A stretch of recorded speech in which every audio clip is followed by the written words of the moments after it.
Well, hello, my soul friends. It's Victoria. I just all day on my heart, I was like, I gotta talk to my soul friends about this issue because if it's on my heart, I know that someone out there is needing this. So, just a couple minutes in between sessions. So here we go. First of all, welcome to my viewers. I love you, and I just have such gratitude for you and all your comments and all your emails.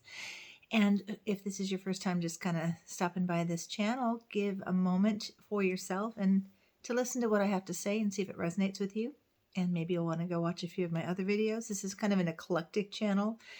I call myself the Soul Nurturer because my mission, my soul mission, is to help people reclaim their soul potential, navigating the human experience, a soul having a human experience, navigating that, learning and growing and evolving as we go with lots of transformational awareness. So click on my website in the description if you want to learn more and maybe book a session for yourself.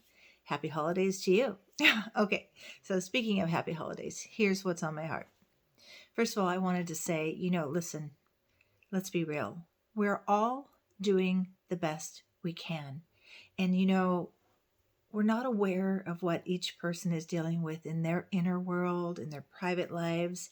So we need to offer more compassion, more grace for others, but mostly for yourself, okay?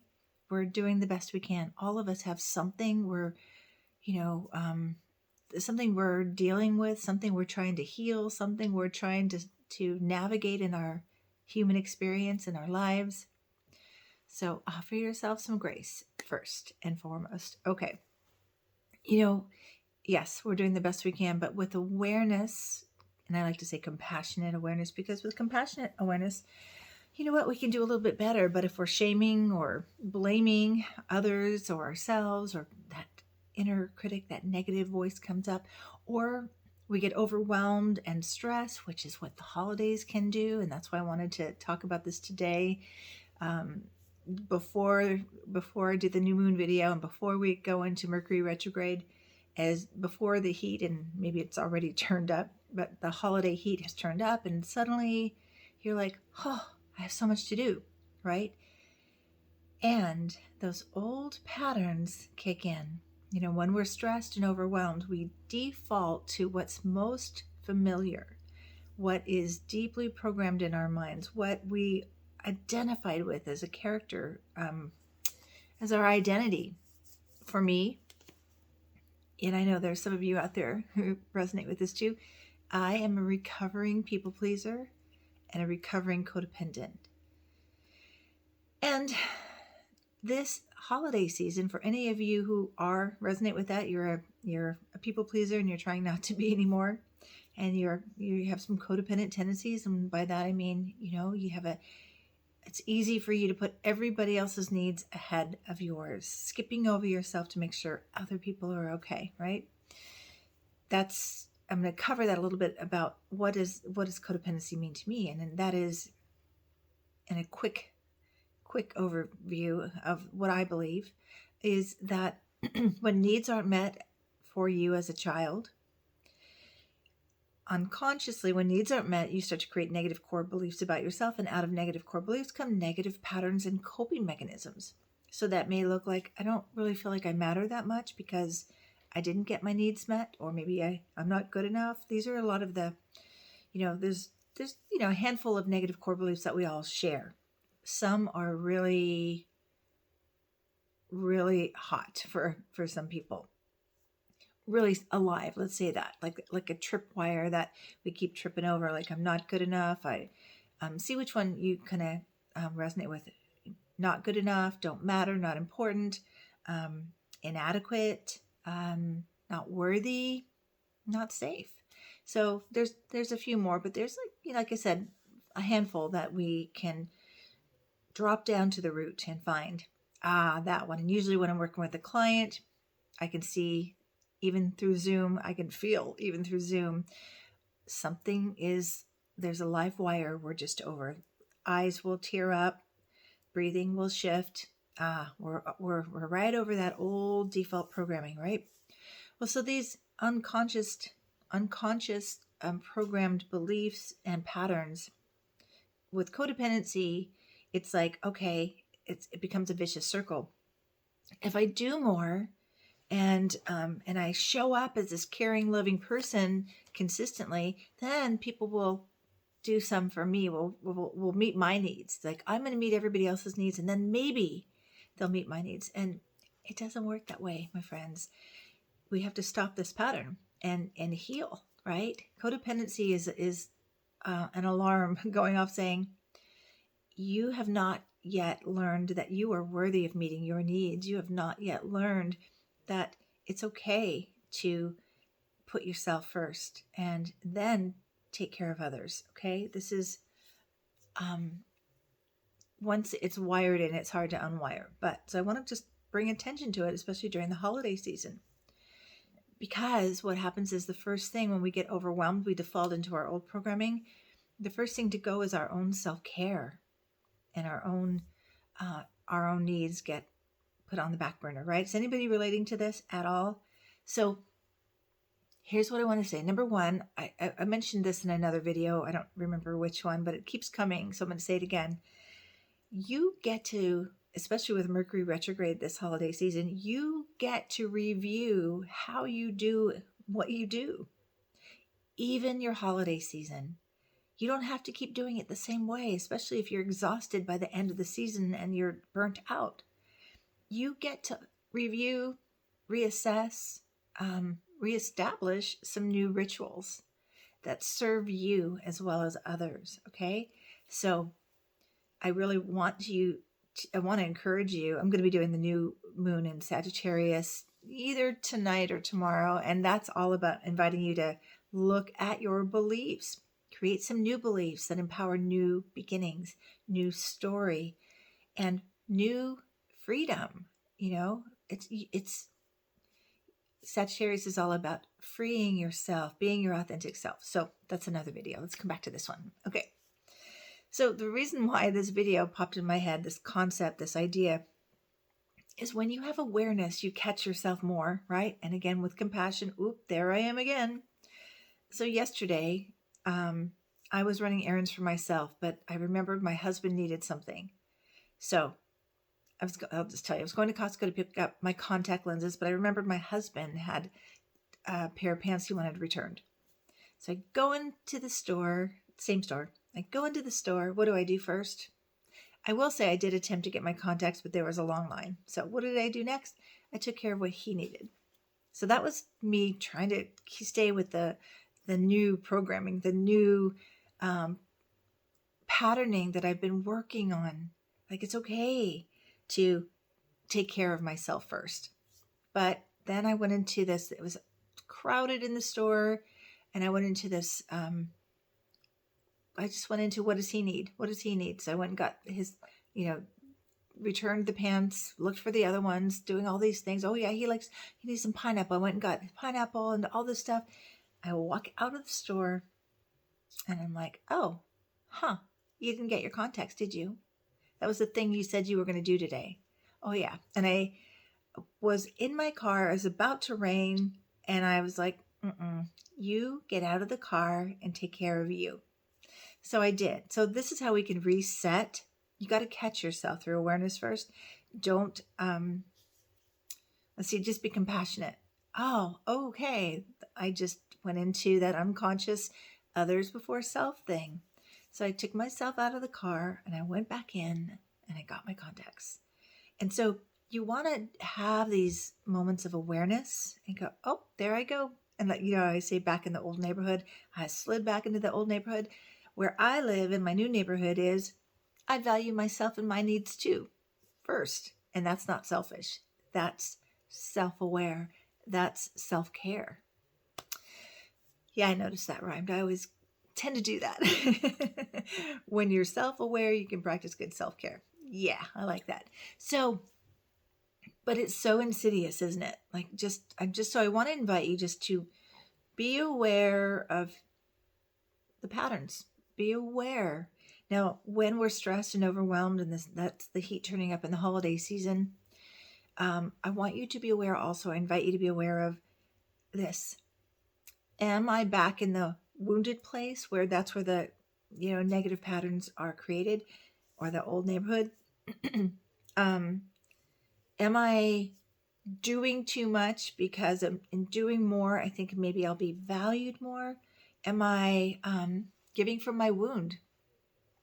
And the way you can assess that is you're feeling tired, you're feeling resentful, you're feeling burnt out, right? Giving from your healed, empowered self is, yeah, I'm taking care of myself, and I'm kind of meeting the other needs too, and I'm doing well. And I've assessed what I can do and how much energy I have. Remember, I always say this too. I'm saying, remember, for my clients that watch, I think of our energy as it's like money, right? We overspend our energy during the holidays, right? I want you to think about that. Like, how much energy do I have? And if you're giving first to others, you're already burning out your energy, your own fuel, right? So you want to be mindful. I used to teach a self-care class years ago, and I did this whole process where I'd have people at their seat. I'd have water and an empty cup, and I would say, okay, I want you to assess your natural energy when you wake up in the morning, and pour that level to in the cup, representing your energy. Do you wake up with a lot of energy? Do you have a full cup? Or you wake up tired, or you wake up drained, right? Very little energy. And then around the room, I would have these stations of things that, we do: go to work, take care of kids, cook meals, shop, all these things. And each station, I had some empty bowls, and I'd say, pour some of your energy out for everything that you did today. And then I did have some tables also for fill-up stations. And those are the self-care stations. And you get to pour more water in your cup. And that is worked out, meditated, prayed, went for a walk, anything that fills you up.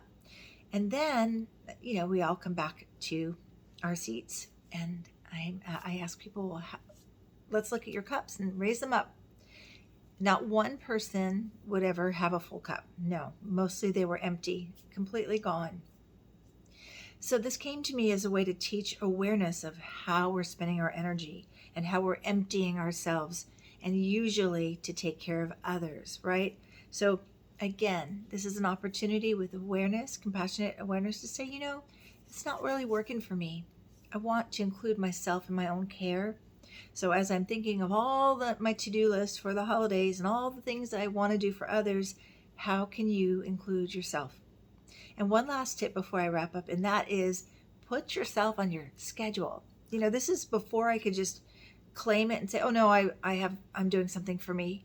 I used to write it in on my schedule, especially like when I worked at a hospice. And working as a caregiver in any capacity, a healer, a helper, and there's so many needs in others, we can easily, abandon ourselves to take care of others. And I found myself doing that over and over again there. In fact, I burnt out pretty severely working as a grief counselor, to tell you the truth, because I was overwhelmed, it was stressful, and I think this is true for a lot of caregivers. And if you are one, you're in the healing profession, let me know. It's so easy to lose ourselves, and then we go into the wound of our gift. The gift is, yeah, I'm really good and compassionate with people, and I'm really good at, guiding people through their challenges and transitions when I'm empowered. But when you're overwhelmed, again, and I was at hospice, and I see this a lot with medical professionals, nurses, doctors, counselors, therapists, massage therapists, the original desire to be of support probably came from a wound. Most of them do. So it's very easy to just go right back into that wound and be operating from that wound instead of your healed and empowered self. I hope this is making sense. Is it? Please do comment. What are you taking away? What's resonating? What's clicking? And really the invitation is to be mindful of yourself. Oh, back to the schedule. So I would schedule an hour during my busy day. Yes, an hour, because it took me, a certain amount of time to get to the gym, work out, and get back to work. And so when someone would say, oh, we want to have a meeting at 1:00, are you available? I'd say, oh, I already have something scheduled. It was me. I was scheduled. And it started to it was so fun, because I was like, yes, I'm valuing myself. but I didn't feel confident enough to say, this is a non-negotiable. This is my time. And now I do. That's my time. And I can't, I'm sorry, because it used to be like, oh, if they knew I was going to go work out and they wanted to call a meeting, obviously that's more important. Nope. I reclaimed that I'm important, that my self-care is important. Not all the time. I'm not always strong here. I catch myself all the time. And that's what I'm inviting you to. Just be aware. Catch yourself compassionately when you can. Oh, I'm starting to slide back.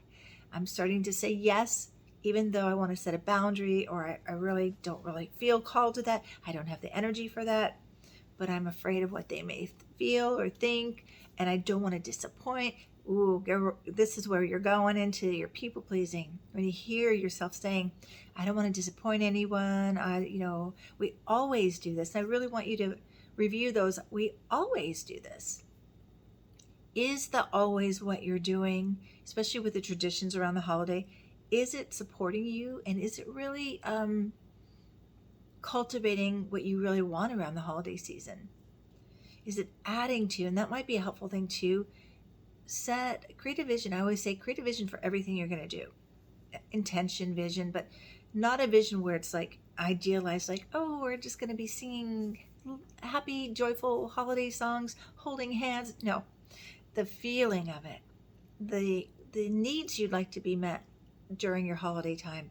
Connection, perhaps. Like I think I showed in the other video, my husband and his family, we're going to just be present with each other. We're not buying presents because we're all like, we don't need things. We just need each other, right?